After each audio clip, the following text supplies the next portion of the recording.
యేసుక్రీస్తు వారి యొక్క ప్రశస్తమైన నామములో ఈ సభల ఆఖరి రాత్రి ఆయన సన్నిధికి ఆశతో కూడి వచ్చిన మీ అందరికీ నిండు మనసుతో నా హృదయపూర్వకమైన వందనాలు. అందరికీ వందనాలు, స్తోత్రాలు, శుభాలు తెలియజేస్తున్నాను. ఈ ప్రశస్త రాత్రి దేవుడు మనందరి కోసం ఆకాశపు వాకిట్లని తెరచి పట్టజాలంత విస్తారమైన దీవెనల చేత ఒక్కొక్కరిని దేవుడు తృప్తిపరచునుగాక. హల్లెలూయా. నేను విశ్వసిస్తున్నాను ఈ రాత్రి ఈ స్థలమందు ఆకాశం తెరవబడి ఉన్నదని, ఆకాశానికి నిచ్చెన వేయబడి ఉన్నదని, దేవదూతలు ఎక్కుచూ దిగుచూ ఉన్నారని, మహిమ కలిగిన కార్యాలు ఈ ఆవరణలో జరగబోతున్నాయని నేను విశ్వసిస్తూ ఉన్నాను. విశ్వసించిన వాళ్ళందరూ ఒకసారి చప్పట్లు కొడుతూ దేవునికి బిగ్గరగా హల్లెలూయా, హల్లెలూయా. మనకు సుపరిచయమైన పరిశుద్ధ గ్రంథంలో ఒక ప్రాముఖ్యమైన విషయాన్ని మనం ధ్యానించబోతున్నాం. జకరియా ప్రవచన గ్రంథం మొదటి అధ్యాయము 16వ వాక్యాన్ని మనం చదువుదాం. జకరియా ప్రవచన గ్రంథం మొదటి అధ్యాయం 16వ వాక్యాన్ని మనం చదువుదాం. కాబట్టి యెహోవా సెలవిచ్చినదేమనగా, వాత్సల్యము గలవాడనై నేను యెరూషలేము తట్టు తిరిగి ఉన్నాను. అందులో నా మందిరము కట్టబడును. యెరూషలేము మీద శిల్పకారులు నూలు సాగలాగుదురు. ఇదే సైన్యములకు అధిపతికి యెహోవా వాక్కు. నీవింకా చెప్పవలసిందేమనగా, ఇక నా పట్టణములో భాగ్యముతో మరి ఎక్కువగా నింపబడును. ఇంకను యెహోవా సియోను ఓదార్చును, యెరూషలేమును ఆయన ఇంకను కోరుకొనును. స్తోత్రం చెప్పండి గట్టిగా. దేవుడు వాత్సల్యము గలవాడుగా యెరూషలేము తట్టు తిరుగుచున్నాడు. వాత్సల్యము కలిగిన దేవుడుగా ఆయన యెరూషలేము తట్టు చూస్తున్నాడు. అందులో నా మందిరము కట్టబడుతుంది. ఈ పట్టణమును, లేకపోతే నా పట్టణమును మరీ భాగ్యముతో నేను నింపుతానని, ఇంకా యెహోవా సియోను ఓదారుస్తాడని, యెరూషలేమును ఇంకను ఆయన కోరుకుంటాడని వాక్యలు మనం చూస్తున్నాం. మనం ఆరాధిస్తున్న దేవుడు వాత్సల్యత గల దేవుడు. ఆమెను చెప్పండి గట్టిగా. మనం ఆరాధిస్తున్న దేవుడు కరుణా కటాక్షము కలిగిన దేవుడు. మనం ఆరాధిస్తున్న దేవుడు కోపిస్తూనే వాత్సల్యతను చూపగలిగిన దేవుడు, ప్రేమగల దేవుడు. ఆయన ఒకని తల్లి తన బిడ్డను ఏ విధంగా ఆదరిస్తుందో ఆ విధంగా ఆదరించే దేవుడు. ఒక తల్లి తన బిడ్డను ఏ విధంగా ఓదారుస్తుందో ఆ విధంగా ఓదార్చగలిగిన దేవుడు, కరుణా కటాక్షము కలిగిన దేవుడు, వాత్సల్యపూర్ణుడు. ఆయన వాత్సల్యత కలిగిన వాడుగా ఆయన యెరూషలేము తట్టు చూస్తున్నాడంట. ఈ రాత్రి ఈ ఉభయ గోదావరి జిల్లాల వైపు నా దేవుడు వాత్సల్యత గల దేవుడుగా తిరుగుతూ ఉన్నాడు. చప్పట్లు కొడుతూ దేవునికి స్తోత్రం చెప్పండి గట్టిగా హల్లెలూయా. ఈ గోదావరి జిల్లాలు ఇప్పటికే భాగ్యముతో నింపబడినట్లు చూస్తున్నారు, గమనిస్తున్నారు, అనుభవిస్తున్నారు.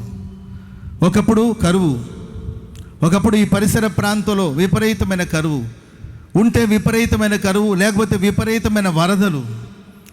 అలాంటి పరిస్థితులు ప్రియులారా, ఈరోజు దేవుడు ఈ ప్రాంతానంతా ఆశీర్వదించి ఈ పట్టణాలన్నీ కూడా, ఈ జిల్లాలన్నీ కూడా భాగ్యముతో నింపబడేటట్లుగా ప్రభు చేశారు. ఈ ప్రశస్త వేళ ఈ సభల రెండో రాత్రి ప్రభు వాగ్దానం చేస్తున్నారు. ఇప్పటికే ఈ పట్టణాలు భాగ్యముతో నింపబడింది. ఇది మొదలుకొని మరింత భాగ్యముతో దేవుడి పట్టణాన్ని నింపబోతున్నాడు. చప్పట్లు కొడుతూ ఆమేనని చెప్పండి. మరింత ఆశీర్వాదాలతో భాగ్యముతో దేవుడి పట్టణాన్ని నింపబోతున్నాడు. దేవుని ప్రజలు మరింతగా ఓదార్చబడుతున్నారు. ఆదరణ లేకుండా అలమటిస్తున్నారా? ఓదార్పు లేకుండా అలమటిస్తున్నారా? అందరూ ఉన్నా, అన్నీ ఉన్నా ఒంటరి వాళ్ళుగా మారిపోయి, కరువు కోరలో చిక్కుకొని ఆదరణ కరువు అయిపోయి, సమాధానం కరువు అయిపోయి, నెమ్మది కరువు అయిపోయి, ఓదార్పు కోసం పరితపిస్తున్నారేమో. ఇంకను దేవుడు సియోని ఓదారుస్తానని వాక్యం సెలవిస్తుంది. యెరూషలేమును ఇకను ఆయన కోరుకుంటాడని వ్రాయబడింది. ప్రేమైన వలన మనం ఆరాధిస్తున్న దేవుడు వాత్సల్యత గలవాడుగా ఆయన ఆనాడు యెరూషలేము తట్టు చూసినట్లు ఈ రాత్రి మన వైపు, సంగమ వైపు, ఈ పట్టణం వైపు, ఇక్కడ కూడి వచ్చిన ఒక్కొక్కరి వైపు నా ప్రభు చూస్తూ ఉన్నాడు. ఆమెను చెప్పండి గట్టిగా. దేవునికి వాత్సల్యత తగ్గిపోయిందేమో అని అనుకుంటున్నావేమో. ఆయనకి నా మీద జాలి తగ్గిపోయింది అనుకుంటున్నారేమో, ఆయనకి నా ఎడల ప్రేమ తగ్గిపోయిందని అనుకుంటున్నారేమో. మనం ఆరాధిస్తున్న దేవుడు నిన్న నేడు నిరంతరము మారని దేవుడు, మార్పు లేని దేవుడు. ఆయన ప్రేమ శాశ్వతమైనది, ఆయన వాత్సల్యత శాశ్వతమైనది. నీవు దేవునికి దూరం అయిపోయావేమో కానీ ఆయన నీకెన్నడూ దూరం కాలేదు. నీవు ఆయన కృపకు దూరం అయిపోయావేమో కానీ ఆయన కృప ఎన్నడూ నీకు ఆయన దూరం చేయలేదు. ఇంకను ఆయన నేను కోరుకుంటూనే ఉన్నాడు. ఇంకను ఆయన నేను ఓదార్చాలని ఎదురు చూస్తూ ఉన్నాడు. ఇంకను ఆయన నిన్ను ఆదరించాలని కోరుకుంటున్నాడు. మరి ఎక్కువగా నిన్ను భాగ్యముతో నింపాలని ప్రభు కోరుకుంటున్నాడు. దేశం యొక్క ఉన్నత స్థలాల మీద నేను ఎక్కించాలని కోరుకుంటున్నాడు. వాత్సల్యత గల దేవుడిగా ఆయన నీ వైపు తిరిగి చూస్తూ ఉన్నాడు. నీవే ఆయన చెంతకు రావాలి. పరిశుద్ధ గ్రంథంలో యేసుక్రీస్తు ప్రభులు వారు చెప్పారు కదండి, ఒక తండ్రికి ఇద్దరు కుమారులు. చిన్న కుమారుడు తండ్రి ఆస్తిని పోగు చేసుకొని దూరదేశానికి వెళ్ళి దుర్వ్యాపారం చేసి తండ్రి ఆస్తి అంతటిని పాడు చేశాడు. అది తండ్రి ఆస్తి. దుర్వ్యాపారం చేసి ఆస్తిని పాడు చేసుకున్నాడు. ఆ దేశానికి కరువు వచ్చింది. ఎలాంటి భయానకమైన పరిస్థితుల్లోనికి దిగిపోయాడంటే, పందులు తినే పొట్టు తిని తన కడుపును నింపుకుందామని కోరినప్పటికీ అది కూడా అతనికి లభించలేదు. లోకం ఈరోజు మనుషుల్ని ఆకర్షిస్తుంది, పాపం మనుషుల్ని ఆకర్షిస్తుంది. ఈరోజు చాలామంది ఆ పాపపు బానిసత్వంలోనికి వెళ్ళిపోయి క్రీస్తు ప్రేమకు దూరం అయిపోతున్నావేమో, దేవుని వాక్యానికి దూరం అయిపోతున్నావేమో, పాపంలో నువ్వు పట్టబడుతున్నావేమో, పాపపు చేతులు నలిగిపోతున్నావేమో. నా దేవుడు వాత్సల్యత గలవాడుగా నీ వైపు తేరి చూస్తూ ఉన్నాడు. నీ వైపు ఇంకా తిరిగే ఉన్నాడు ప్రభు. నీవు మనస్సును మార్చుకుంటావని, తిరిగి తండ్రి చెంతకు వస్తావని ఆశతో వాత్సల్యత గల దేవుడు చూస్తున్నాడు తన కుమారుడు కొరకు. చిన్న కుమారుడు దూరదేశానికి వెళ్ళి దుర్వ్యాపారం చేసి ఆస్తినంతా పాడు చేసి పందులు తినే పొట్టు తిని కడుపు నింపుకుందామన్న అది కూడా అతనికి లభించలేదు. స్తోత్రం చెప్పండి అందరు గట్టిగా. సాతానుడు మనుషుల్ని చాలా కుయుక్తిగా, సాతానుడు వేటగాడు చాలా కుయుక్తిగా మనుషుల్ని తన వైపుకు ఆకర్షిస్తూ పాపపు ఊబిలో మునిగిపోయేటట్లు, చీకట్లో చిందులాడేటట్లు, జీవితం శాపగ్రస్తంగా మార్చేటట్లు సాతానుడు ఆకర్షిస్తూ ఉంటాడు. తప్పిపోయిన కుమారుడు లోకపు వ్యామోహంలో పడిపోయాడు, పాపపు వ్యామోహంలో పడిపోయాడు. ఒక వేటగాడు ఒకసారి అడవిలోకి వెళ్ళాడంట. అడవిలోనికి వెళ్ళిపోయి ఒక రంపం లాంటి ఒక కత్తిని ఒక చెట్టు మొద్దుకు గుచ్చి ఆ రంపం మీద లేకపోతే ఆ కత్తి మీద తేనెను కుమ్మరించాడంట. ఒక పెద్ద రంపం లాంటి కత్తిని ఒక చెట్టుకు గుచ్చి దాని మీద విపరీతంగా తేనెను పోసేశాడు. ఆ అడవిలో సంచరిస్తున్న ఒక ఎలుగుబంటి ఆ మార్గాన వస్తూ ఆ రంపాన్ని చూడకుండా ఆ రంపం మీద నుండి స్రవిస్తున్న ఆ ఒక తేనెను చూసి ఆ తేనెను జురుకోవడం ప్రారంభించింది. ఆ తేనెను జురుకుంటున్నప్పుడు ఆ రంపంతో లేకపోతే ఆ కత్తి ద్వారా తన నాలుక, నోరు అవన్నీ కూడా కట్ అయిపోయి తన నాలుక నుండి తన నోట్లో నుండి రక్తం వచ్చి ఆ కత్తి మీద పడుతుంది. ఆయన దాన్ని గమనించుకోకుండా అది ఎంతసేపటికి తేనెను జురుకునే ఆ ప్రాసెస్లోనే ఉండిపోయింది. ఆ తేనెతో పాటు తన రక్తం కూడా ఆ కత్తి మీద పడి ఆ తేనెలో కలిసిపోయి ఆ తేనెను తన రక్తాన్ని అది రెండుటును కలిపి అది దాన్ని జురుకోవడం ప్రారంభించింది. ఇక తన దేహంలో ఉన్న రక్తమంతా చిందించబడుతుంది. అదే రక్తాన్ని మరలా అది సేవిస్తుందండి. తన నాలుక నుండి రక్తం వస్తుందండి. తన నోరు కట్ అయిపోయిందని తన నోట్లో నుండి రక్తం వస్తుందని స్పృహ లేకుండా ఏమాత్రం ఆలోచించకుండా ప్రియులరా తన ఒంట్లో ఉన్న రక్తమంతా కారిపోయినా కూడా అది పట్టించుకోకుండా ఎంతసేపటికి ఆ తేనెను జురుకునే ప్రాసెస్లోనే ఉండిపోయింది. చివరికి సాయంత్రం అయ్యేసరికి తన ఒంట్లో ఉన్న రక్తమంతా పోయి చివరికి అది స్పృహ కోల్పోయి కింద పడిపోయింది. ప్రాణాలు గాల్లో కలిసిపోయింది. ఆ మార్గాన ప్రియుల వేటగాడు మరలా వచ్చేసి దాన్ని చంపకుండా తన చర్మాన్ని ఒలుచుకొని తీసుకుని వెళ్ళిపోయాడు. ప్రేమైన వారా, ఈనాడు కొందరిని చంపవలసిన అవసరం లేదు. సాతానుడు మనుషులు వచ్చి చంపాల్సిన అవసరం లేదండి. లోక ఆశలో మునిగిపోయేటట్లుగా చేసి ఏదో ఒక కార్యక్రమంలో మనం ఏం చేస్తున్నామో, ఎక్కడికి వెళ్తున్నామో, మన జీవితంలో ఏం సంభవిస్తుందో, ఏం జరుగుతుందో, నష్టం జరుగుతుందా, మేలు జరుగుతుందా, ఇది మంచి కోసమా, ఇది చెడ్డ కార్యాల కోసమా, ఆ విచక్షణ కోల్పోయి పాపపు ఊబిలో మానవుడు మరింతగా కూరుకుపోయి చివరికి తన ప్రాణాన్ని, ఎవరు చంపాల్సిన అవసరం లేదు, తన ప్రాణాన్ని తానే పోగొట్టుకుంటున్నాడు. ఎవరు నీ సమయాన్ని పాడు చేయవలసిన అవసరం లేదు. దేవుడు నీకు ఇచ్చిన విలువైన సమయాన్ని నీవే పాడు చేసుకుంటున్నావు. షార్ట్స్ చూస్తూ ఉంటారండి సెల్ ఫోన్లో కొంతమంది. దానికి ముగింపు ఉందా? మన వేళ్లతో ఆ ఫోన్ ఇలా అంటా ఉంటే ఒకటి తర్వాత ఒకటి వస్తుంది. దానికి ఒక ముగింపు ఉందా? పోతానే ఉంటుంది, వస్తూనే ఉంటుంది. ఇంకా విలువైన సమయం, మంచి వాటి కోసం సమయాన్ని కేటాయించకుండా, మంచి కార్యాల మీద మనసును నిలపకుండా, యవనస్తులు ప్రగతి పదం వైపు అడుగులు వేయకుండా, కుటుంబ వ్యవస్థ ఆశీర్వాదపు వైపు అడుగులు వేయకుండా, సమయాన్ని, దేవుడిచ్చిన విలువైన సమయాన్ని, దేవుడిచ్చిన శ్రేష్టమైన సమయాన్ని చేతులార పాడు చేసుకుని సాతాను కబంధ హస్తాలు పడిపోయి చివరికి ప్రియులరా నరకంలోనికి వెళ్ళిపోతున్నారు. పాపంలో దిగిపోయి చివరికి పాపం వల్ల వచ్చే మరణం, జీతం మరణం కనుక ఆ మరణాన్ని పొంది అగ్ని ఆరదు, పురుగు చావదు, అలాంటి ఒక పరిస్థితుల్లోకి వెళ్ళిపోతున్నారు. ఈ ప్రశస్త రాత్రి నా దేవుడు వాత్సల్యత గల దేవుడుగా నీ కొరకు ఎదురు చూస్తున్నాడు. ప్రియులారా, నీవు ఆయన తట్టు తిరగగలిగితే నా దేవుడు నిన్ను భాగ్యముతో నింపబోతున్నాడు. చప్పట్లు కూడా దేవునికి స్తోత్రం చెప్పండి గట్టిగా. నిన్ను ఒక మందిరముగా ప్రభు మార్చబోతున్నాడు. దేవుడు ఇంకను నిన్ను ఓదార్చబోతున్నాడు. ఆయన ఇంకను నిన్ను కోరుకుంటున్నాడు. స్తోత్రం చెప్పండి గట్టిగా, చెప్పండి గట్టిగా. హల్లెలూయా.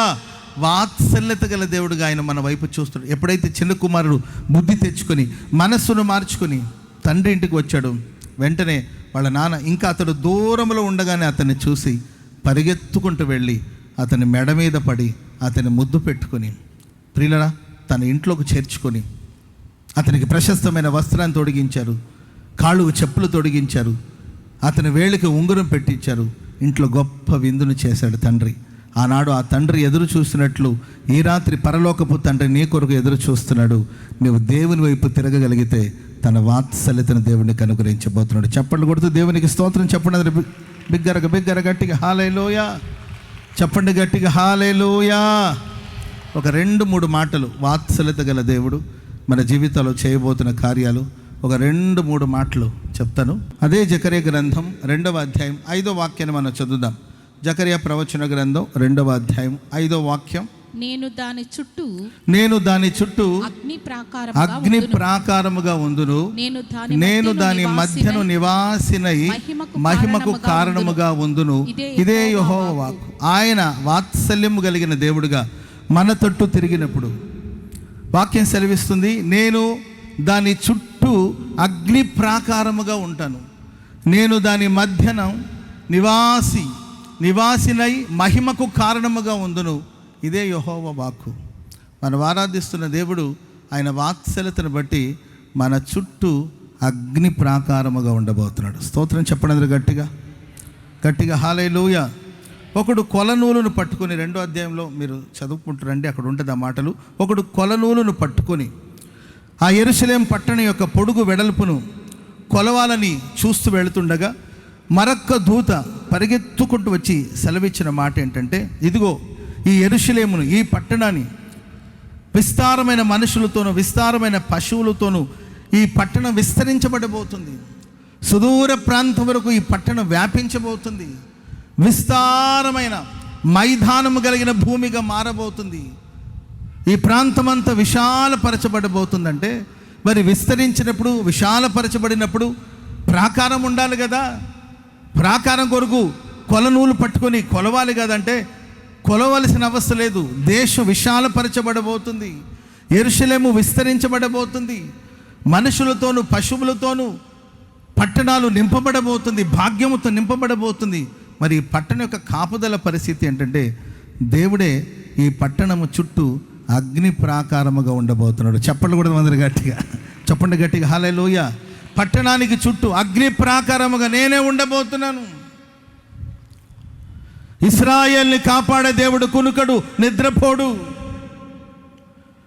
పట్టణానికి చుట్టూ, దేశానికి చుట్టూ, సంఘానికి చుట్టూ, ప్రతి కుటుంబానికి చుట్టూ ఆయనే చుట్టూ ఒక అగ్ని ప్రాకారముగా ఉంటానని అభయమిస్తున్న దేవుడు.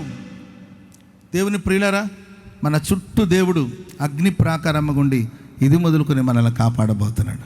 స్తోత్రం చెప్పండి అందరూ గట్టిగా, చెప్పండి గట్టిగా హల్లెలూయా.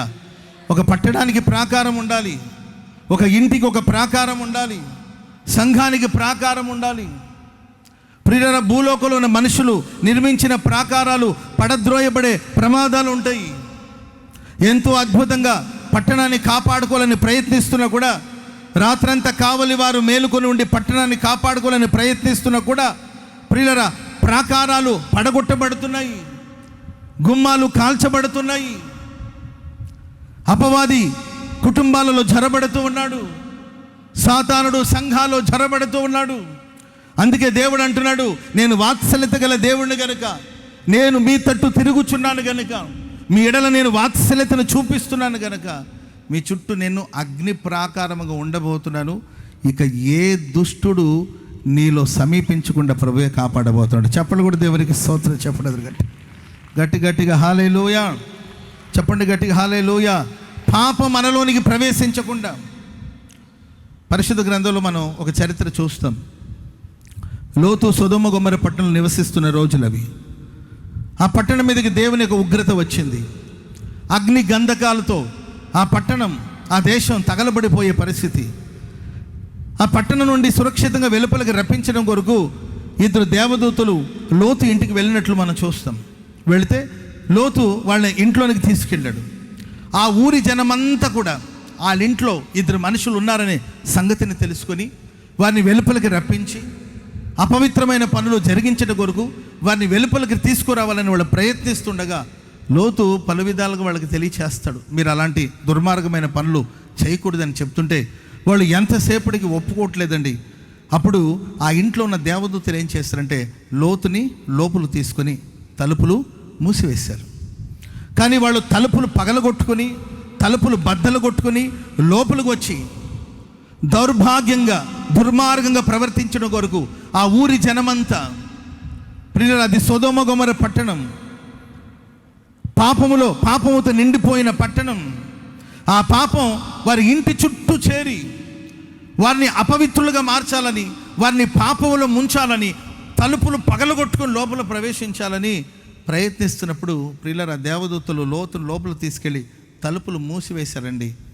ఆ బయట ఉన్న వాళ్ళందరికీ కళ్ళు కనిపించకుండా అంధత్వం కలిగేటట్లు, వాళ్ళ కళ్ళకి అంధత్వం కలిగేటట్లుగా వాళ్ళు చేయడం వల్ల ప్రియులరా, వాళ్ళు ఆ రాత్రంతా వెతుక్కుంటున్నారు, ఇల్లును వెతుక్కుంటున్నారు.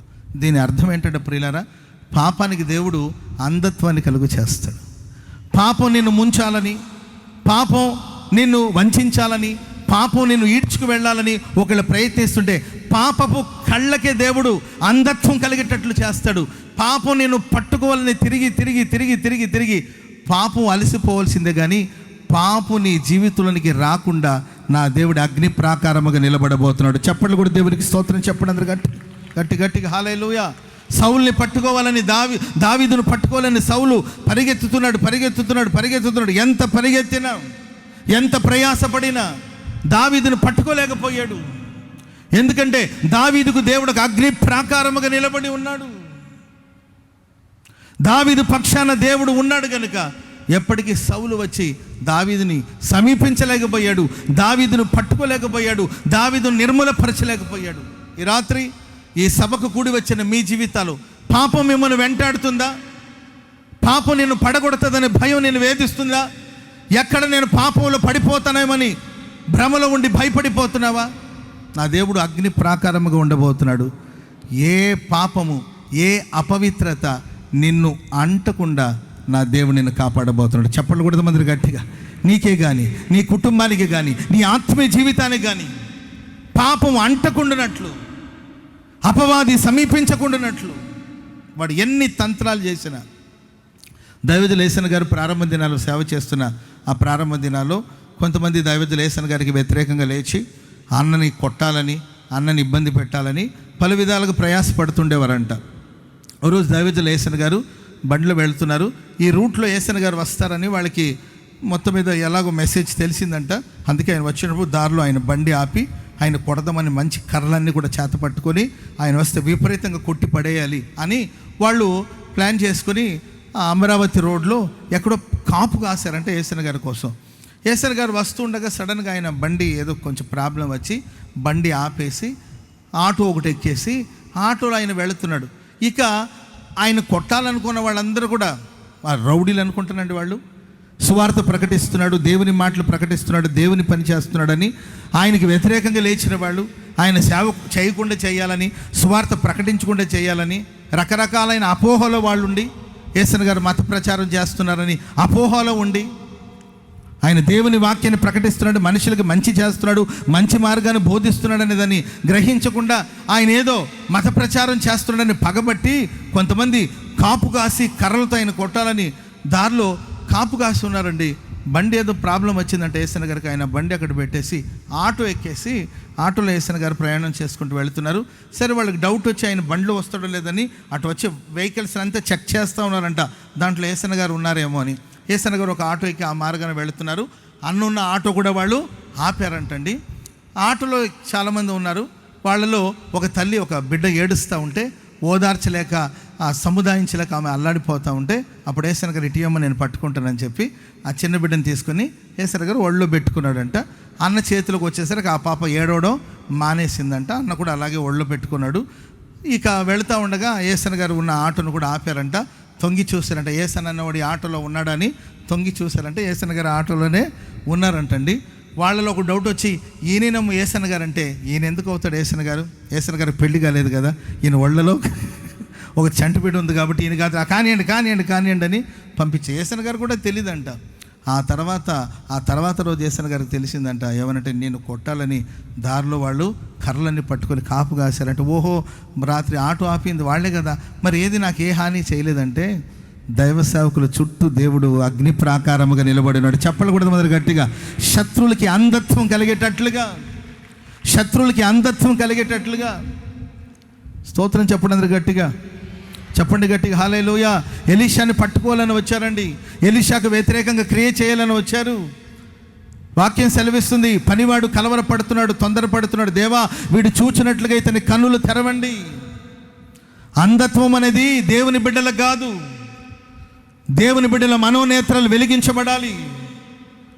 దేవుడు మనకిచ్చే కాపుదల, దేవుడు మనకిచ్చే సంరక్షణ, దేవుడు మనకిచ్చే ఆ పోషణ, ఆయన ఇచ్చే సంరక్షణను మనం గ్రహించగలిగిన స్థితిలో ఉండాలి.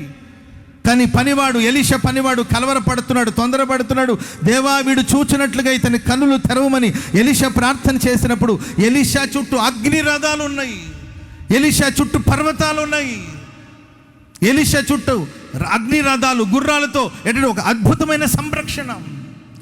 శత్రువులు ఎలీషాను పట్టుకోవడానికి కోసం వచ్చారండి. అప్పుడు ఎలీషా ఒక చిన్న ప్రార్థన చేశారు, ఈ శత్రువుల కళ్ళుకి అంధత్వం కలగాలంటే వాళ్ళకి చీకటి కలిగిందండి. అప్పుడు ఎలీషా ఏం చెప్తే అది చేయడానికి వాళ్ళు సిద్ధపడిపోయారు. ప్రేమైన వాళ్ళారా, నీకును నీ కుటుంబానికి నీ సంఘానికి ఈరోజు సంఘానికి వ్యతిరేకంగా, క్రైస్తవ్యానికి వ్యతిరేకంగా, దేవుని బిడ్డలకు వ్యతిరేకంగా అపవాది ఆయా సందర్భంలో ఆయా సంబంధమైన మనుషుల్ని రేపి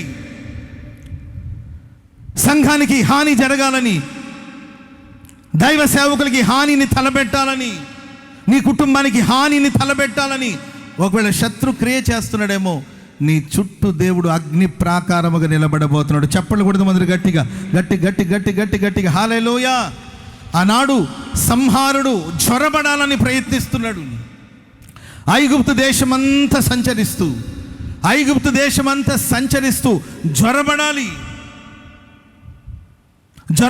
ప్రవేశించాలి అని ఐగుప్తు దేశమంతా జ్వరబడి ప్రతి ఇంట తొలిచూలు కుమారులు మరణిస్తున్నారు, ప్రతి తొలిచూలు కుమారులు చనిపోతున్నారు. అదే సంహారుడు ఇశ్రాయేలు గుడారం వైపు వచ్చినప్పుడు వాళ్ళ గుమ్మాల మీద ఉన్న ఆ రక్తపు గురుతు, ఆ పస్కా గొర్రె పిల్ల యొక్క రక్తపు గురుతును చూసినప్పుడు ఆ సంహారుడు ఇంట్లో జ్వరబడలేకపోయాడు. దాటి వెళ్ళాడు. ఎక్కడ ఇశ్రాయేలు ప్రజలు హెబ్రీల గుడారములో ప్రవేశించడానికి సంహారుడు సాహసించలేకపోయాడు. ఐగుప్తు దేశమంతా మరణపు వార్తలు, మరణపు వాసన, ఇశ్రాయేలు ప్రజల కుటుంబాలలో జీవపు సువాసన. చప్పట్లు కూడా మంది గట్టిగా గట్టి గట్టి గట్టిగా హల్లెలూయా. ఆనాడు సర్వశక్తి కలిగిన దేవుడే, వాత్సల్యపూర్ణుడైన దేవుడు పస్కా గొర్రెపిల్ల రక్తము ద్వారా ఇశ్రాయేలు ప్రజల గుడారానికి రక్షణనిచ్చినట్లు, సంరక్షణను ప్రసాదించినట్లు ఈ రాత్రి కూడి వచ్చిన మనందరికీ అగ్ని ప్రాకారంగా ప్రభు నిలబడబోతున్నారు. నా పక్షాన ఎవరున్నారని ఆలోచించొద్దు. క్రైస్తవుల పక్షాన ఎవరు మాట్లాడతారు, క్రైస్తవుని పక్షాన ఎవరు నిలబడతారు, ఒక విశ్వాసి పక్షాన ఎవరు నిలబడతారు, ఒక దైవ సేవకుని పక్షాన ఎవరు నిలబడతారు అని ఆలోచించాల్సిన అవసరం లేదు. సాక్షాత్తు దేవుడే నీ పక్షాన అగ్ని ప్రాకారముగా నిలబడబోతున్నాడు. ఆమెను చెప్పండి అందరూ గట్టిగా, చెప్పండి గట్టిగా హల్లెలూయా. భీకరమైన తుఫాను శిష్యులని ఆ నీళ్లలో ముంచివేయాలని భీకరమైన తుఫాను వచ్చి ఆ చిన్న దోణి, ఆ చిన్న పడవను చుట్టుముట్టి వేసిందండి.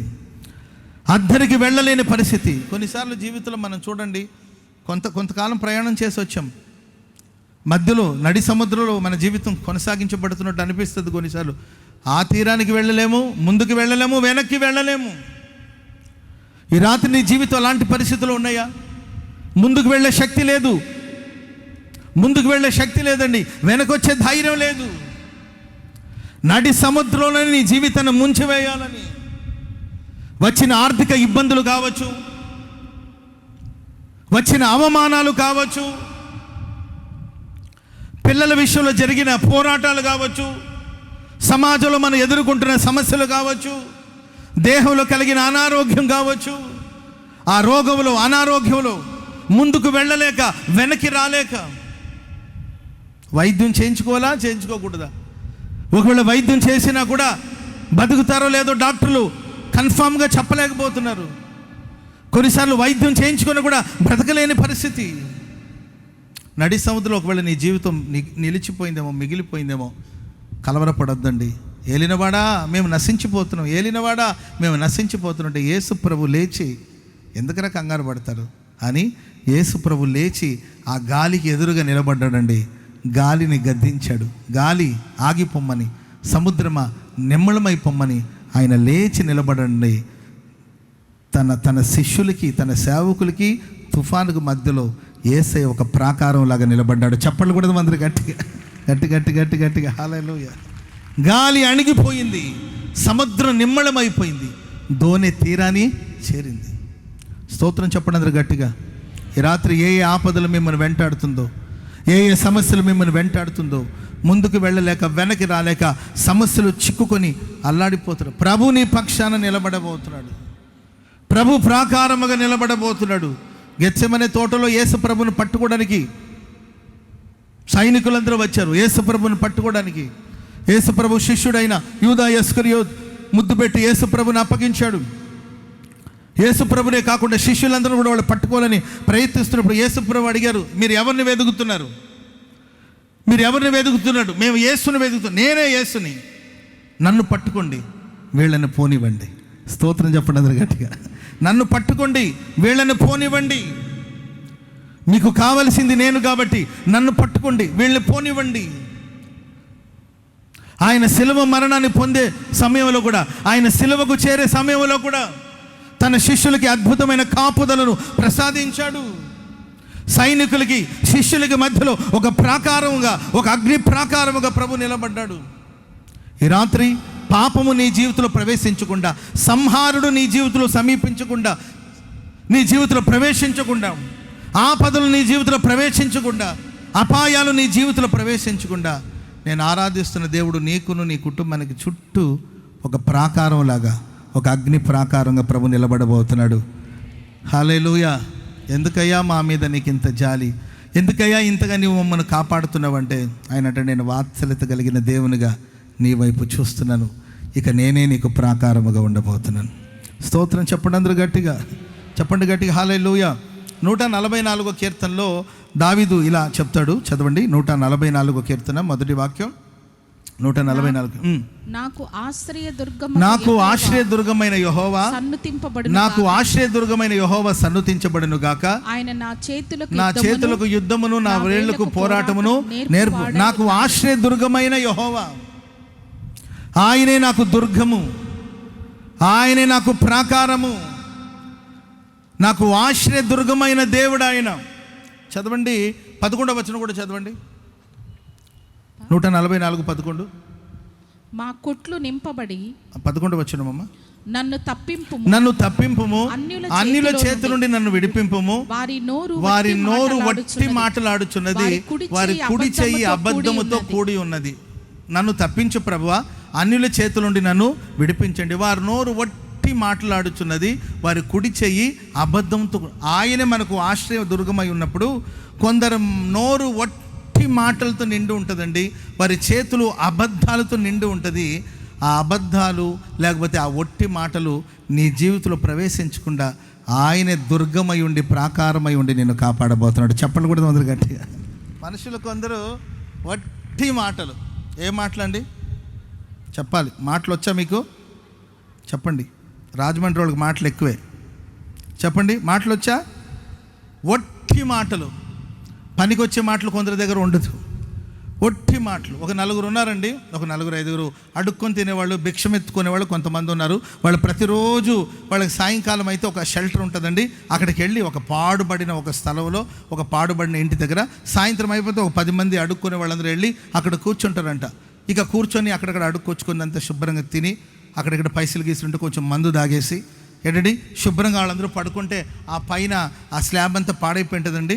అక్కడ పడుకొని అవన్నీ చూసి వీళ్ళు అంటారంట, ఏరా మనం రేపు ఉదయాన్నే దీన్ని బాగు చేసేసేయాలి, ఏదైనా చేసి దీన్ని మనం బాగు చేసేసుకొని మంచిగా ఇక్కడ ఒక బిల్డింగ్ మనం కట్టుకోవాలి, అలాగే చేద్దాం అని ఆ రాత్రంతా మాట్లాడుకుంటారంట. మరుసటి రోజు లేచి ఎవరు పాత్రను ఎత్తుకునే వాళ్ళు అడుక్కోవడానికి వెళ్తారు. సాయంత్రం వస్తే మరలా అంత గొప్ప మాటలే, బాగు చేసేస్తాను, అలా చేసేస్తాను, ఇలా చేసేస్తానని ఒట్టి మాటలే. సాయంత్రం అయితే మాట్లాడుకుంటే తెల్లారిన తర్వాత ఎవరి పనిలో కూడా వెళ్ళిపోతుంటారు. దేవుని ప్రియులారా, దేవుడు నీకు ప్రాకారముగా ఉన్నాడు, ఆయన నీకు ఆశ్రయ దుర్గముగా ఉండబోతున్నారు, ఆయన నిన్ను సంరక్షించబోతున్నారు. నీ ఇంట్లోనికి ఒట్టి మాట్లాడే మనుష్యులు ప్రవేశించకుండా, లేకపోతే ప్రియుల అబద్ధం, నోరు తెరిస్తే అబద్ధం, నోరు తెరిస్తే అబద్ధాలు, అబద్ధానికి జనకుడు సాతానుడు. నీ మాట అవునంటే అవును, కాదంటే కాదు, అంతకు మించి ఏదైనా మాట్లాడుతుంటే అది అపవాది వల్ల వచ్చిందని వాక్యం సెలవిస్తుంది. అబద్ధం మాట్లాడే మనుషులు, వ్యర్థమైన మాటలు మాట్లాడే మనుషులు, ముసలమ్మ ముచ్చట్లకు తిరిగిన మనుషులు నీ జీవితంలోకి రాకుండా ఆయన నీకు ఆశ్రయ దుర్గముగాను, నీకు ప్రాకారముగాను, నీకు కోటగాను, కొండగాను ప్రభు ఉండబోతున్నాడు. అందుకే దావీదు అంటాడు, మా కుమారులు ఎదిగిన మొక్కల వలెను, మా కుమార్తెలు నగరమునకై చెక్కబడిన మూలకంబాల వలె ఉన్నారు. ఎప్పుడు మన ఫ్యూచర్ బ్రైట్గా ఉంటుంది. మన కుమారులు ఎప్పుడు ఎదిగిన మొక్కల వలె ఉండబోతున్నారు. మన కుమార్తెలు ఎప్పుడు నగరమునకి చెక్కబడిన మూల కంబాల వలె ఉంటారు. కుటుంబ వ్యవస్థను చూస్తుంటే విచ్ఛిన్నమైపోతుంది. పిల్లలు బాధ్యత లేకుండా ప్రవర్తిస్తున్నారు, కుమార్తెలు బాధ్యత లేకుండా ప్రవర్తిస్తున్నారు. నడుము బిగించుకొని చేతులతో కష్టపడి పనిచేసే అనుభవాలు ఈరోజు కుటుంబాల్లో లేవు. బాధ్యత లేదు. 20 ఏళ్ళు వచ్చిన, 25 ఏళ్ళు వచ్చిన, 30 సంవత్సరాలు వచ్చిన తల్లిదండ్రుల బిడ్డల్ని పోషించుకోవలసిన పరిస్థితి.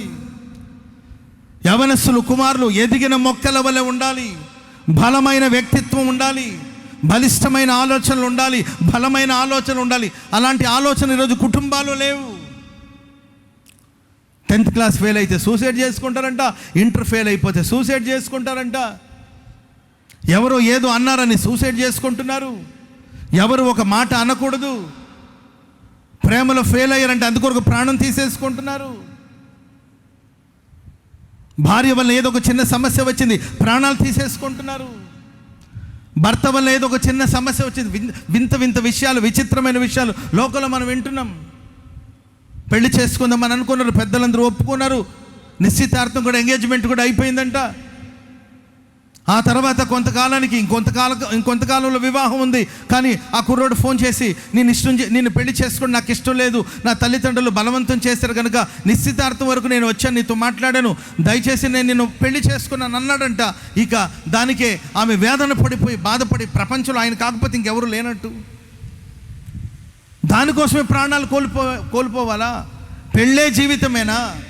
ఇక పెళ్ళి కాకపోతే జీవితమే లేదా? రకరకాలమైన మనస్తత్వంతో ఈరోజు మనుషులు కొనసాగించబడుతున్నారు. చిన్న సమస్యను ఎదిరించే శక్తి లేదు, విపరీతమైన డిప్రెషన్లోకి వెళ్ళిపోతున్నారు. యవనస్తుల జీవితంలో మానసిక ప్రశాంతత లేదు, విపరీతమైన స్ట్రెస్, విపరీతమైన కోపం. ఇలాంటి పరిస్థితులను కూడా మన యవన బిడ్డల్లో మనం చూస్తూ ఉన్నామండి. ఫ్యూచర్ ఏమవుతుందో, భవిష్యత్తు ఏమవుతుందో, యువతరం ఏమవుతుందో, సమాజం ఎటువైపు వెళుతుందో, ప్రపంచం ఎటువైపు వెళుతుందో, మానవుని యొక్క మనుగడ ఎటు వెళ్ళిపోతుందో అర్థం కాని పరిస్థితుల్లో ఈరోజు ఆలోచన పడుతున్నారు మనుషులు. ప్రేమైన వాళ్ళరా, దావీదు అంటాడు, నాకు నీవే ప్రాకారము, నీవే ఆశ్రయ దుర్గమై ఉన్నావు. అబద్ధం నా ఇంట్లోనికి రాకుండా, వట్టి మాటలు నా ఇంట్లోనికి రాకుండా. మన ఇంట్లో ఎల్లప్పుడూ విశ్వాసపు మాటలు ఉండాలి. ఆమెన్ చెప్పండి అందరు గట్టిగా చెప్పండి. ఏ మాటలు ఉండాలండి? చెప్పాలి. విశ్వాసపు మాటలు ఉండాలి, నమ్మకాన్ని కలిగించే మాటలు ఉండాలి. యూదులు వాళ్ళ పిల్లల్ని ఎలా పెంచుతారంటే, స్కూల్కి వెళ్ళిన తర్వాత మనం ఏం అడుగుతామంటే, స్కూల్ నుండి పిల్లలు వచ్చిన తర్వాత, నాన్న ఈరోజు టీచర్ నీకు ఏం నేర్పించింది అని అడుగుతారు. టీచర్ నీకు ఏబిసిడి నేర్పించిందా, లేకపోతే ఏ లెసన్ నేర్పించిందని మనం అడుగుతాం మన పిల్లల్ని. కానీ యూదుల తల్లులు ఉన్నారు కదండి, బిడ్డలు వచ్చిన తర్వాత పిల్లల్ని అడుగుతారంట, ఈరోజు టీచర్ని నీవేం క్వశ్చన్ చేసావు, ఏం అడిగావు టీచర్ దగ్గర నుండి నువ్వు ఏది అడిగి తెలుసుకున్నావు? వాళ్ళు బోధించింది విని రావడం కాదు, నీకు తెలియని విషయాన్ని ప్రశ్నించి అడిగి తెలుసుకోవాలి. అందుకొరగా ఈరోజు ఇశ్రాయేలు దేశమే కావచ్చు, ఇశ్రాయేలు సంతతి కావచ్చు, ఇజ్రాయేల్ జనరేషన్ కావచ్చు, అపారమైన జ్ఞాన సంపదను కలిగి ప్రపంచాన్ని శాసించగలిగిన స్థాయికి ఎదగడమే కాకుండా అపారమైన జ్ఞానం, అపారమైన సంపద. ఎందుకంటే ఆ తల్లిదండ్రులు అవిశ్వాసపు మాటల్ని ఇంట్లోకి తీసుకురావట్లేదు.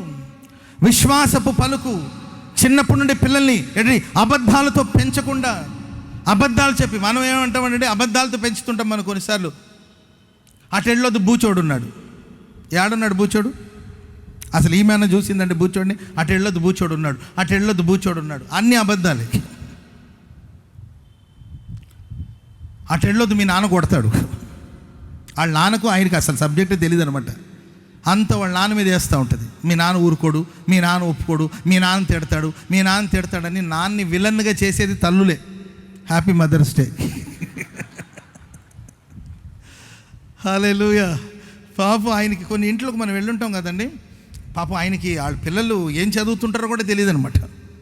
ఇంచుమించు 6-7 ఉంటారు.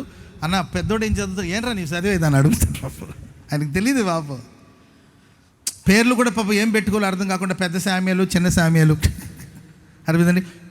పెద్ద మేరీ, చిన్న మేరీ, నల్ల మేరీ, అందరూ మేరీలే. అంటే కొత్త పేర్లు పెట్టుకోవడం కూడా తెలియక అట్లా పేరు పెట్టి 7 ఉంటారనమాట.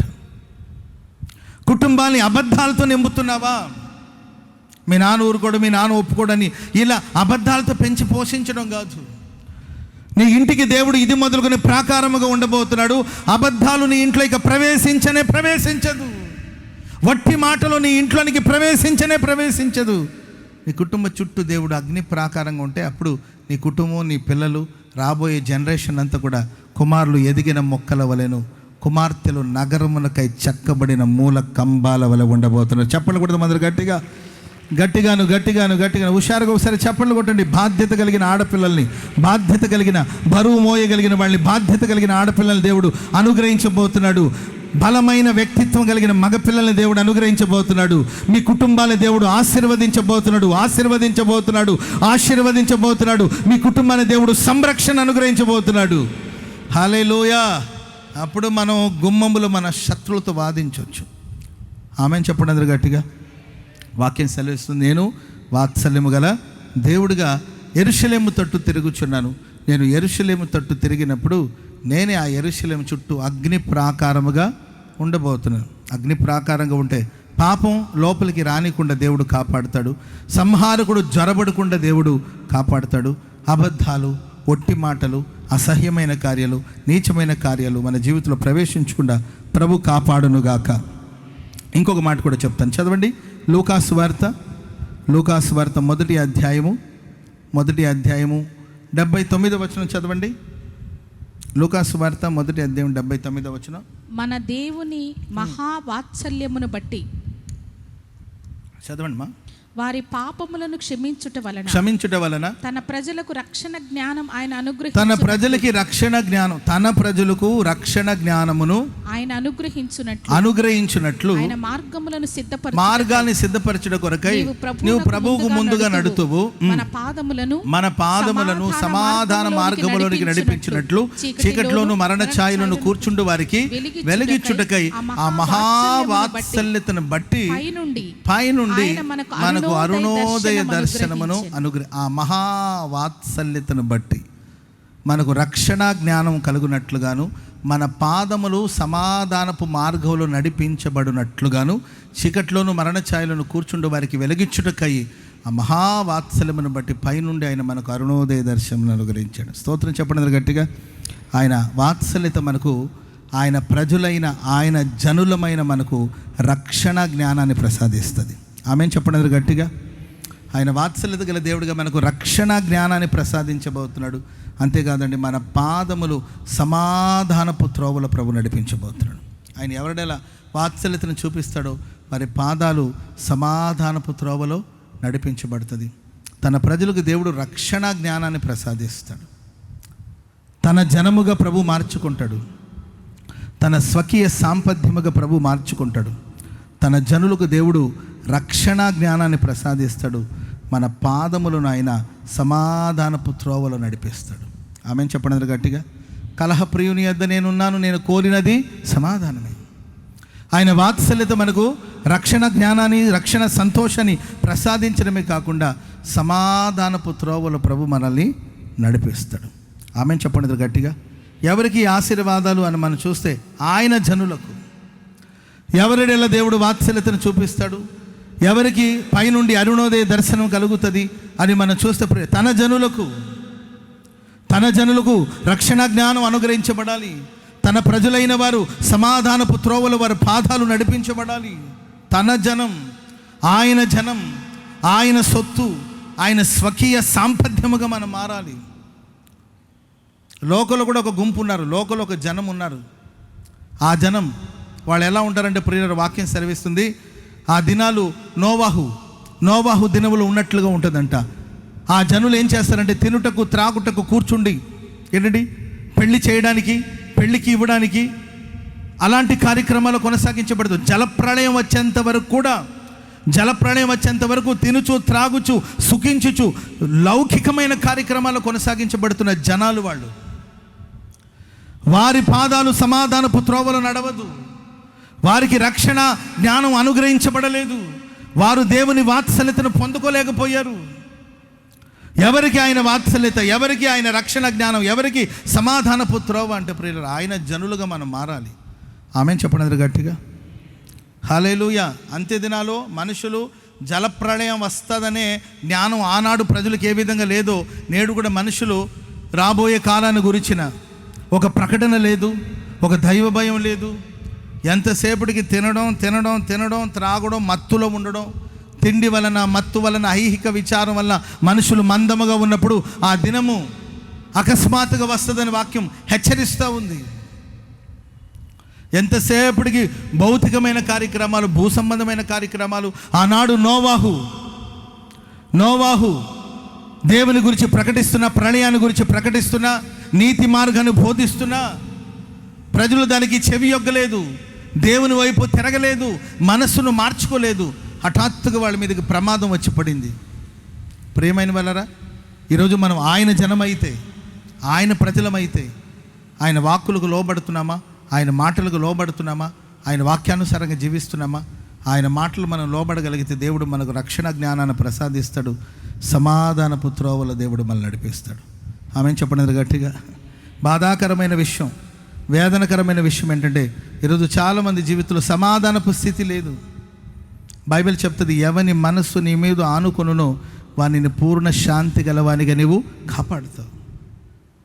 ఎక్కడుంది శాంతి? ఎక్కడుంది సమాధానం? ఆశలు సంపాదించుకుంటున్నారు, ఐశ్వర్యాన్ని సంపాదించుకుంటున్నారు, కానీ సమాధానంగా బ్రతుకుతున్నారంటే మనుషులకి సమాధానం కరువైపోతుంది. రక్షణ భాగ్యాన్ని పోగొట్టుకుంటున్నారు, రక్షణను గురించిన జ్ఞానాన్ని సంపాదించుకోలేకపోతున్నారు. అందుకొరకే దేవుడు పైనుండి మనకు ఆ మహావాత్సల్యతను బట్టి అరుణోదయమైన దర్శనాన్ని దేవుడు మనకు అనుగ్రహించారు. ఆ దర్శనం ప్రియులారా మనల్ని సమాధానపు త్రోవలో నడిపిస్తుంది. ఆమేన్ చెప్పండి అందరు గట్టిగా, చెప్పండి గట్టిగా హల్లెలూయా, చెప్పాలి గట్టిగా హల్లెలూయా, హల్లెలూయా. ఒక దైవ సేవకుడి మీదకి వచ్చి ఒకడు ఉమ్ము పోసాడంట. ఒక దైవ సేవకుడి మీదకి వచ్చి ఒకడు ఉమ్ము పోసాడు. ఆ సేవకుడు మౌనంగా ఉన్నాడు. చండాలపు మాటలన్నీ మాట్లాడాడు, దుర్భాషలన్నీ మాట్లాడాడు, దుర్మార్గంగా మాట్లాడేసి ఏంటండి మాట్లాడుతుంటే చుట్టూ ఉన్న వాళ్ళందరూ ఉంటారు కదండి, చుట్టూ ఉన్న వాళ్ళు ఊరుకుంటారండి. వెంటనే వాళ్ళందరూ ఎవడరా నీవు అసలు మా దైవ సేవకుడి గురించి ఇలా మాట్లాడతావరా, మా దైవ సేవకుడి మీద ఉమ్ము వస్తావరా, నీ అంతు తేలుస్తామని వాళ్ళు లేస్తే వెంటనే ఆ దైవజన్ అన్నారంటే, ఆ బాబు నీవు కూర్చో, కొంచెం ఆగు.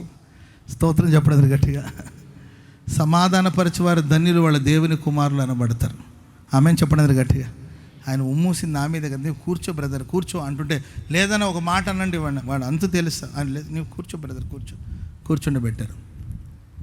ఆడు ఉమ్ము ఊసేసి గట్టిగా మాట్లాడేసి వెళ్ళిపోయాడు. మరుసటి రోజు మరలా వచ్చాడు పశ్చాత్తాపంతో, కన్నీళ్లతో తిరిగి వచ్చి, సార్ దైవజనుడా నన్ను క్షమించండి, నన్ను మన్నించండి, నేను పొరపాటు చేశాను, మీకు నేను వ్యతిరేకంగా మాట్లాడి నన్ను మన్నించండి అంటే, ఏం చేసావు తమ్ముడు నీవు అని అడిగాడు. నిన్న వచ్చి నీ ముఖం మీద ఉమ్ము ఊసి వెళ్ళాను కదా నేనంటే, తమ్ముడు నేను గోదావరి నది లాంటివాడిని. ఏ నది అండి? నేను గోదావరి నది లాంటివాడిని. నీవు ఆ నది మీద నిన్న ఉమ్ము ఊసావు, కానీ ఆ ఉమ్ము ఆ గోదావరి నీళ్ళు కొట్టుకుని వెళ్ళిపోయింది నాన్న. అది నిన్నే అయిపోయింది, నేను నిన్నే దాన్ని మర్చిపోయాను. నా దేవుడు నన్ను క్షమించాడు కనుక నేను నిన్ను క్షమిస్తున్నాను. స్తోత్రం చెప్పండి అందరు గట్టిగా. ఇది కాదండి క్రైస్తవ జీవితం. అలా ఉండట్లేదు ఈరోజు. మనుషులను రెచ్చగొట్టే వ్యాఖ్యలు చేయడం, మనుషుల్ని రెచ్చగొట్టడం, అర్థమైందండి? కంటికి కన్ను, పంటికి పన్ను. పగ తీర్చుకోవడం నా పని. పగ తీర్చుకోవడం మన పని కాదు, పగ తీర్చుకోవడం దేవుని పని. కంటికి కన్ను, వాడు కళ్ళు పెరిగేసాడా మనం కళ్ళు పెరుగుదాం, వాళ్ళు పళ్ళు రాళ్ళు కొట్టాడా మనం పళ్ళ రాళ్ళు కొడదాం. ఇది కాదు క్రైస్తవ్యం. నా దగ్గరికి ఈ మధ్యకాలంలో ఒక ఫ్యామిలీ వచ్చారండి, ఒక కుటుంబం ఈ మధ్యకాలం నా దగ్గరికి వచ్చారు. ఆ సిస్టర్ గారు తన భర్త తన పెట్టిన ఇబ్బంది నాతో పంచుకుంటూ ఉంది. ఆమెతో పాటు వాళ్ళ అమ్మగారు అండ్ వాళ్ళ సిస్టర్ కూడా ఉన్నారు, వాళ్ళ అక్క అనుకుంటాను, అండ్ వాళ్ళ మదర్ పెద్ద ఆవిడ, చాలా పెద్ద వయసు ఆ తల్లికి. ఆ తల్లి ఉన్నారు, వాళ్ళ అక్క ఉన్నారు. వచ్చి నాతో కూర్చొని మాట్లాడుతూ, అన్న నా భర్త నన్ను ఇలా ఇబ్బంది పెడుతున్నాడు, నన్ను ఇలా మాట్లాడుతున్నాడు, ఇలా దూషిస్తున్నాడు అని చెప్తుంటే, సరే అమ్మా నేను ప్రార్థన చేస్తానని మాట్లాడుతూ ఉంటే, వాళ్ళ అక్క పక్కనే ఉందండి. ఆమె ఒక్కసారి కూర్చొని ఆమె గట్టిగా లేచి ఇలా అంటది, అంత మాట అన్నాడా, మరి నాకు చెప్పనే లేదు నీవు అనింది. చెప్దాం అనుకున్నా, నాకు కుదరలేదు. అంత మాట అన్నాడు ఆయన. అసలు ఎంత ధైర్యం ఉంటే అంత మాట నేను అంటాడు? అన్ని మాటలంటే ఎట్లా ఓర్చుకుంటున్నావు? సిగ్గు లేదా నీకు? ఉప్పు కారం తింటలేదా? రోషం లేదా నీకు అని గట్టిగా అరుస్తుంది ఆమె. నేను ఆ సిస్టర్ మీరు కూర్చొని మాట్లాడంటే వెంటనే వాళ్ళ అమ్మ వైపు తిరిగి, అంతా నీవే చేసావు. ఎవరిని? ఆ ముసలి దాన్ని చూసి, పాప ఆ ముసలి దానికి ఓపిక కూడా లేదు. అంతా నీవే చేసావు, నీ వల్లే ఇలా జరిగింది. ఆ రోజే నేను ఆయన చూడంగానే నాకు డౌట్ వచ్చింది, వద్దు వద్దు వద్దు వద్దు అన్నాను. కానీ నీవు కాదని ఆయనకి ఇచ్చి పెళ్లి చేసావు, బంగారాన్ని తీసుకెళ్ళి మట్టిని పోసావు అని ఏడుతుంది మరలా. అప్పుడే కోపం, అప్పుడే బంగారాన్ని అంటే తీసుకెళ్ళి మట్టిలో పోసిందని తిడుతుంది వాళ్ళ అమ్మని. అంటుంటే, అంటే బంగారం అంటే ఈ సిస్టర్, ఏంటంటే మట్టి అంటే వాళ్ళ ఆయన. ఎంత మాత్రం పురుషుని మట్టిలో చేసినంత మాత్రానికి పొద్దాక మట్టి అనాలండి. భర్త ఏమో మట్టి అంట, ఈమెమో బంగారాన్ని తీసుకెళ్ళి మట్టిలో పోసేసావని చెప్పి సీరియస్ అవుతా ఉంటే, అమ్మా నీవు కూర్చోమ్మా, నీవు కూర్చోంటుంటే, ఏందన్నా కూర్చునేది? అడిగేవాళ్ళు ఎవరు లేరా? లేచింది మహిళా లోకం అంటుంది.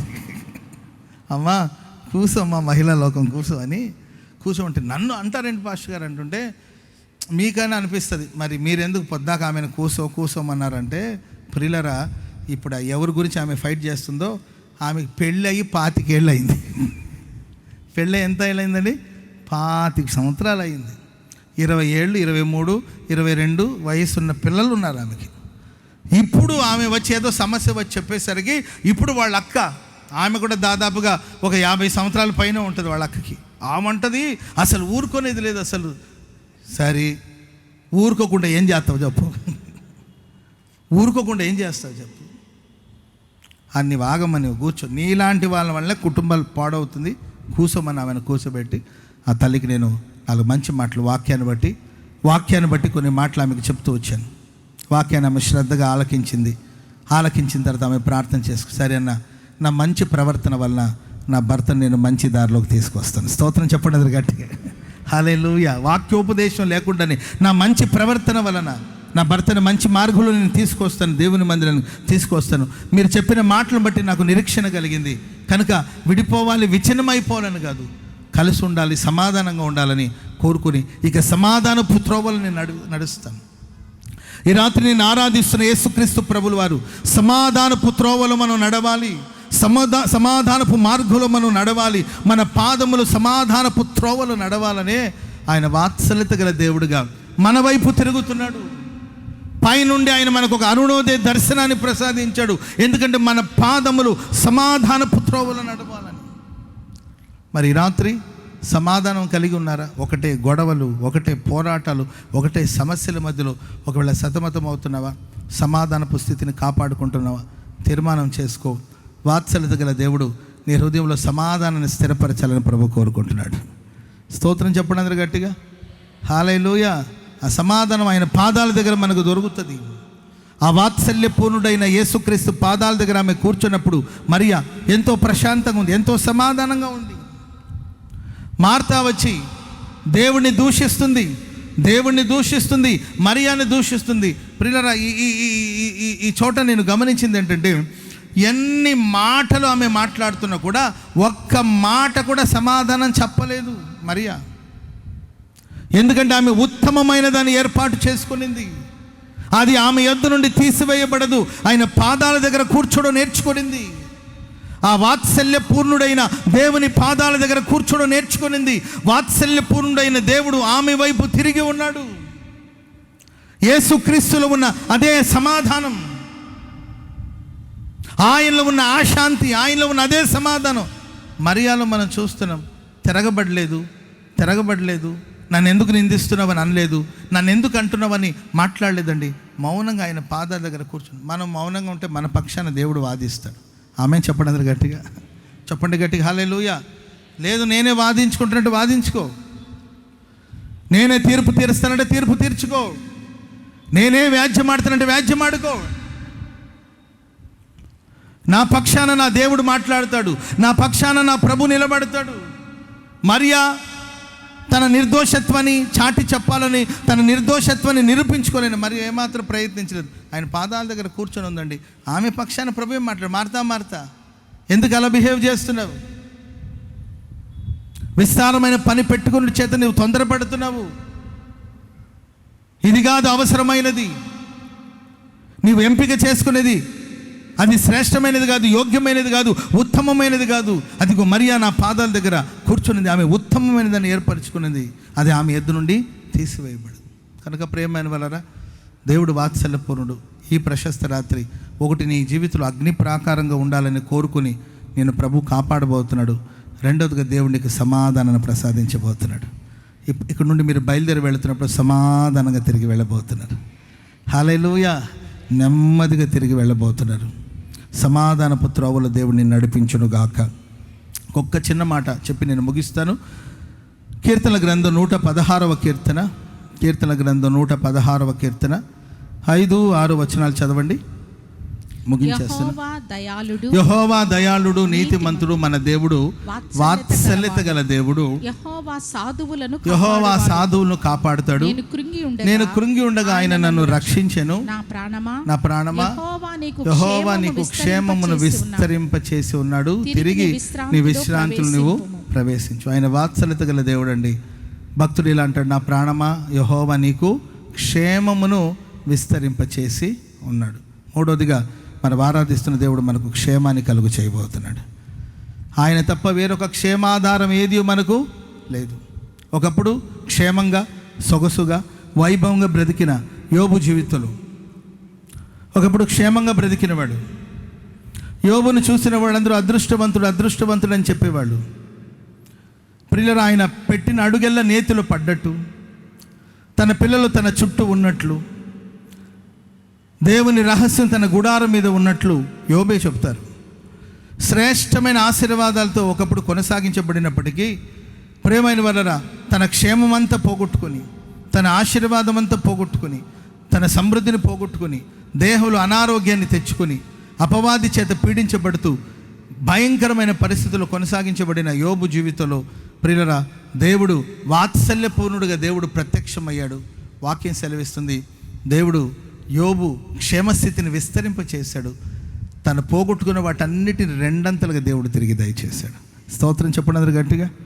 ఈ రాత్రి ఒకప్పుడు వైభవంగా బ్రతికి, సుఖంగా బ్రతికి, సంతోషంగా బ్రతికి, అపవాది శోధన వలన, అపవాది కుట్ర వలన ఆశీర్వాదాన్ని కోల్పోయి, క్షేమాన్ని కోల్పోయి, ఆరోగ్యాన్ని కోల్పోయి, ఆశీర్వాదాన్ని కోల్పోయిన స్థితిలో మీరు ఉన్నారేమో. ప్రేమైన వారు, మీరు పోగొట్టుకున్న వాటన్నిటిని దేవుడు తిరిగి మీకు దయచేయబోతున్నాడు. మరల క్షేమ స్థితిని దేవుడు మీకు అనుగ్రహించబోతున్నాడు. మరల క్షేమ స్థితిని దేవుడు మీకు అనుగ్రహించబోతున్నాడు. మీరు పోగొట్టుకున్న ఆరోగ్యాన్ని తిరిగి మీకు దయచేయబోతున్నాడు. సాతాను కబంధ హస్తాల నుండి నా దేవుడు నేను విడిపించబోతున్నాడు. సాతాను శోధనలన్నిటి నుండి దేవుడు నేను విడిపించబోతున్నాడు. హల్లెలూయా. యోబు గ్రంథం 1వ అధ్యాయం 2వ అధ్యాయంలో అక్కడే మనం సాతాను యొక్క క్రియలు చూస్తాం. అంతే. ఆ 1వ అధ్యాయం 2వ అధ్యాయంలో అక్కడ మాత్రం ఆ ప్రారంభంలోనే మనం చూస్తాం. ఆ తర్వాత దేవుని ప్రసన్నత, దేవుడు వాత్సల్యత గల దేవుడుగా యోబు జీవితంలో ప్రత్యక్షమయ్యాడండి. సుడిగాలిలో దేవుడు యోబు కోసం ప్రత్యక్షమయ్యాడు. ఆ తర్వాత సాతాను యొక్క క్రియలు కావచ్చు, లేకపోతే సాతాను యొక్క ప్రస్తావన కావచ్చు, తన జీవితంలో లేకుండా క్రియలన్నిటిని దేవుడు పోగొట్టి యోబుకు క్షేమస్థితిని ప్రసాదించినట్లు ఈ రాత్రి మీకు కూడా దేవుడు క్షేమాన్ని కలుగు చేయునుగాక. ఆమేన్ చెప్పండి అందరూ గట్టిగా. చెప్పండి గట్టిగా హల్లెలూయా. నిన్నటి రోజు దైవ సేవకులు చెప్పినట్లుగానే మన జీవితాల్లో జరుగుతున్న కొన్ని కార్యాల వెనకాల అపవాది క్రియ చేస్తూ ఉంటాడు. అది మనకు అర్థం కాకపోవచ్చు. దాని వెనకాల అపవాది క్రియ. యోబుకి ఆస్తి ఎందుకు పోయిందో అర్థం కాలేదు, ఆరోగ్యం ఎందుకు పాడైపోయిందో అర్థం కాలేదు, పిల్లలు ఎందుకు చనిపోయారో అర్థం కాలేదు. ఒకే రోజు అన్ని ఎందుకు జరుగుతుందో, ఈ నష్టానికి కారణం ఏంటో అర్థం కాలేదండి. దాని వెనకాల సాతాను క్రియ. ఆరోగ్యం ఉన్నట్లుండి క్షీణించిపోవడానికి కారణం ఏంటో అర్థం కాల. పచ్చగా ఉన్న కాపురం పాడైపోవడానికి కారణం ఏంటో అర్థం కాల. సంతోషంగా బ్రతుకుతున్న కుటుంబం ఉన్నట్టుండి పాడైపోవడానికి కారణం ఏంటో అర్థం కావట్లేదు. ప్రతి కార్యాల వెనకాల అపవాది క్రియ చేస్తున్నాడేమో. అపవాది క్రియలన్నిటిని దేవుడు లయపరచునుగాక. క్షేమస్థితిని దేవునికి అనుగ్రహించునుగాక. ఒక దైవ సేవకుడు, ఈ మాట చెప్పి నేను ముగించేస్తాను. ఒక దైవ సేవకుడు వాళ్ళ సంఘంలో ఒక బిలీవర్కి ఎవరికో ఆరోగ్యం బాగలేక చాలా రోజుల నుండి కోమాలో ఉన్నారంట.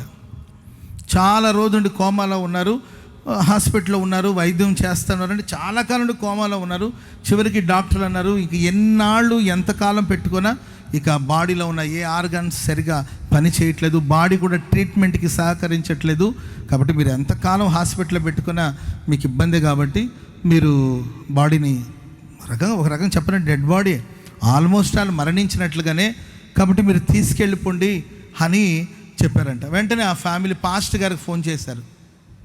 పాస్టర్ గారికి ఫోన్ చేసి, పాస్టర్ గారండి ఇట్లా తీసుకెళ్ళిపోమంటున్నారు, బాడీ అంటున్నారు, తీసుకెళ్ళిపోమంటారు, ఎంతకాలం ఉంచినా ఇక కష్టమే అంటున్నారు.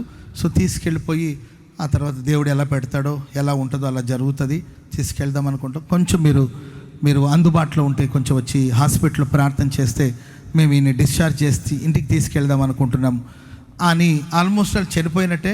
ఇక సమాధి కార్యక్రమం కూడా రేపు ఎల్లుండి చేయాలి, ఇక తీసుకెళ్ళిపోతామంటే అప్పుడు పాస్టర్ గారు, నేను కొంచెం దూరంలో ఉన్నాను, అందుబాటులో లేను, నేను ఎవరైనా సేవకులను పంపిస్తానని తనకు తెలిసిన పాస్టర్ గారికి ఫోన్ చేశారంట. పాస్టర్ గారండి ఇట్లా మా బిలీవరు ఒక ఆయన మరణ పడకలో ఉన్నాడు, చనిపోయాడని డాక్టర్లు చెప్తున్నారు, తీసుకెళ్ళిపోమంటున్నారు, చాలా రోజులు కోమాలో ఉన్నాడు, నేను కూడా చాలాసార్లు ప్రార్థన చేసిన ప్రయోజనం లేదు, సో కాబట్టి మీకు కొంచెం వీలుంటే వెళ్ళి ఒక చిన్న ప్రార్థన చేస్తే వాళ్ళు తీసుకెళ్ళి పాతి పెట్టేసుకుంటారు అని చెప్పారంట. చెప్తే సరే నీ పాస్టర్ గారు వెళ్ళాడంట, హాస్పిటల్కి వెళ్ళాడు, ప్రార్థన చేద్దామని. ఆయన అందుబాటులో ఉన్నాడు. వెళ్తాను, ఏ హాస్పిటల్ అంటే పలానా హాస్పిటల్. సరే ప్రార్థన చేద్దామని వెళ్ళాడంట. వెళ్ళి కోమలో ఉన్న పేషెంట్ బెడ్ మీద ఉన్నాడంట. ప్రార్థన చేద్దామని వెళ్తే కొంచెం ప్రార్థన పరుడు ఈ సేవకుడు, ఈయన ప్రార్థన పరుడు సేవకుడు.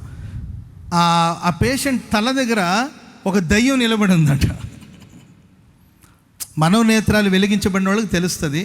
మనోనేత్రాలు ప్రకాశించబడిన వాళ్ళకి ఎంతసేపటికి హాస్పిటల్ ఏంటంటే డాక్టర్లు, నర్సులు, ఆయాలు ఏంటంటే ఏసీ ఆన్ అయిందా, ఏసీ ఆఫ్లో ఉందా, అది ఐసీ వార్డా లేకపోతే ఏ వార్డో ఏంటంటే దీని గురించి ఆలోచిస్తూ ఉంటారు వాళ్ళు.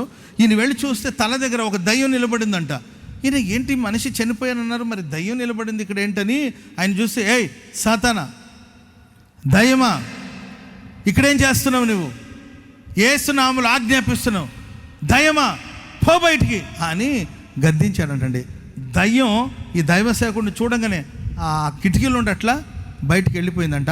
కోమలో ఉన్నాడు అట్లా లేచి కూర్చున్నాడంటే. చెప్పలు కూడా గట్టి గట్టిగా హల్లెలూయా. కోమలో నా పేషెంట్ లేచి కూర్చున్నాడంట. వాళ్ళందరూ ఆశ్చర్యపోయారు, డాక్టర్లు అందరూ ఆశ్చర్యపోయారు.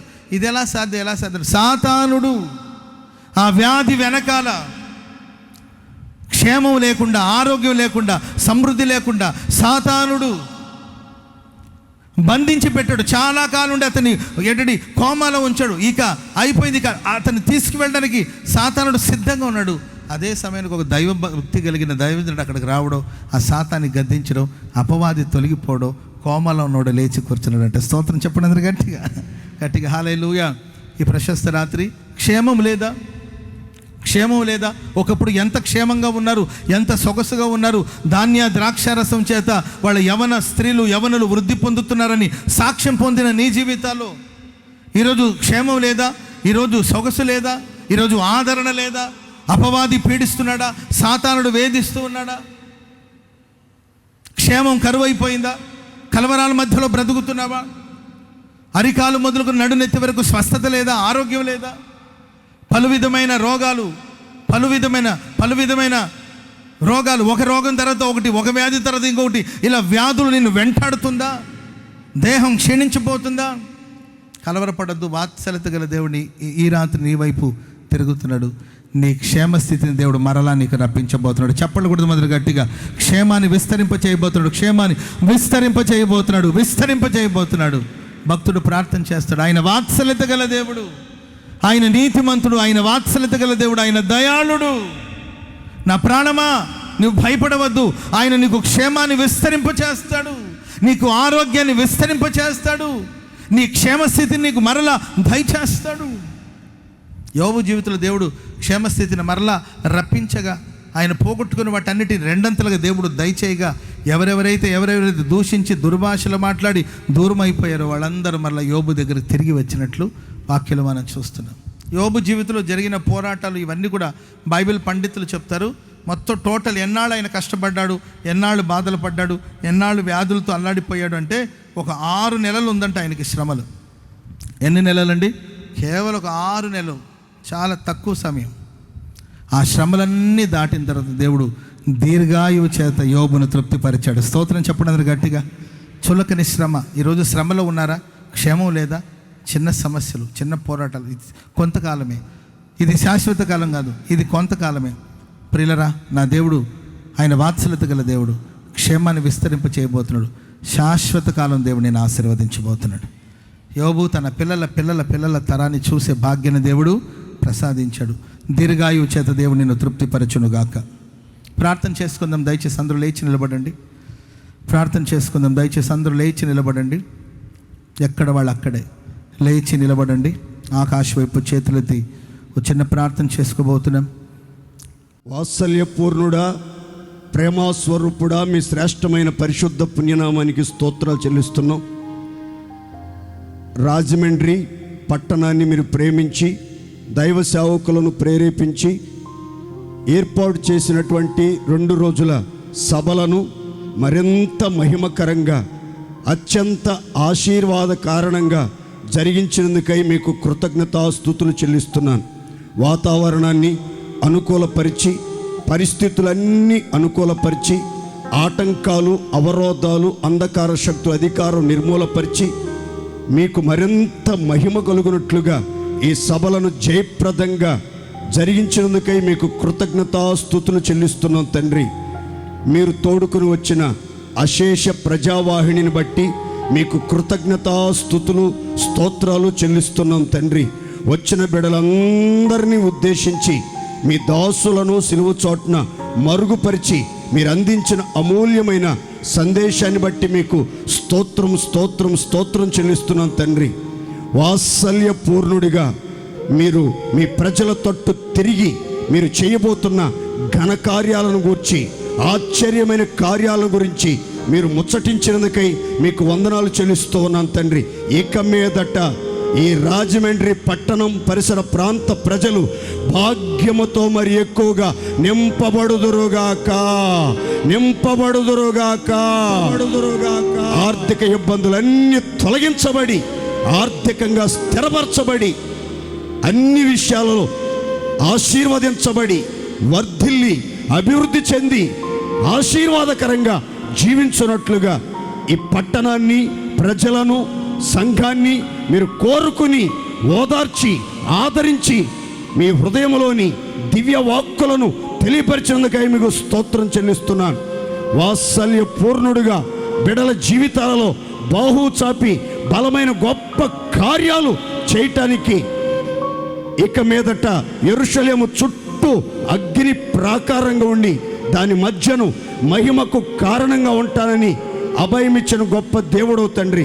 బిడల చుట్టూ, కుటుంబాల చుట్టూ, పట్టణాల చుట్టూ, సంఘాల చుట్టూ చేయుచున్న పనులన్నిటి చుట్టూ మీ పిల్లలకు తోడుగా ఉండి, ప్రాకారంగా ఉండి, ఏ అపవిత్రత కానీ, ఆపద కానీ, అబద్ధపు ఆరోపణలు కానీ మీ బిడలను సమీపించకుండా అన్ని విషయాల్లో తోడుగా, నీడగా ఉండి కంచె వేసి కనుపాపవలే కాపాడమని కోరుకుంటూ ఉన్నాను తండ్రి.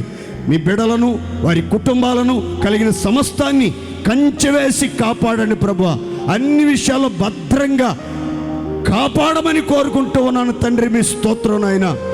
కీడు, పాడు, తెగులు, నాశనం ఏది సమీపించకుండా రక్తపు కోటలో, ఆశ్రయపురములో మహాదుర్గముగా నిలిచి అందరినీ అన్ని సమయాలలో కాపాడి ఉద్ధరించి ఉన్నత కృపలతో నింపబోతుందిగా మీకు స్తోత్రం స్తోత్రం చెల్లిస్తున్నాను.